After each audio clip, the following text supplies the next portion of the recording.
Sa to yung mga for assemble natin na units. Unahin ko na sa inyo yung pinakamura nating 3 wheels. Wow, pinakamura. Yung pinakamura nating 3 wheels, Sir Tropex, si Code 001.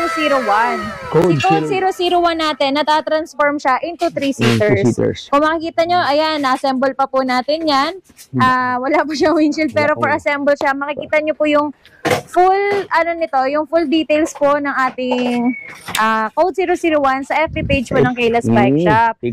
Opo, ito po may basket sa harapan, may basket na rin po sa likod.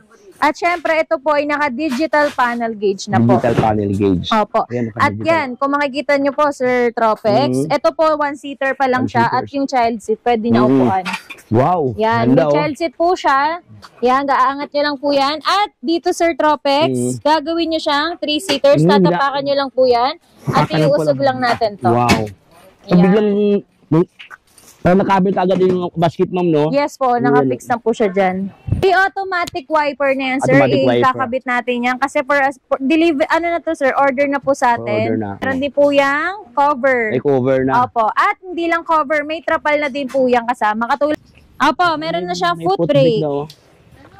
Diba? Size din na rin yung gulong nito, Sir Tropex. Pwede po kayo dito mag-down payment for only 10,200 at magmamanti lang kayo for only 1,586 something. Grabe. For 18 months po yun. Sa cash price naman natin, from 35,000, pwede ko po ibigay sa inyo to ng 27,000 pesos. From 35,000 down to 27,000 pesos.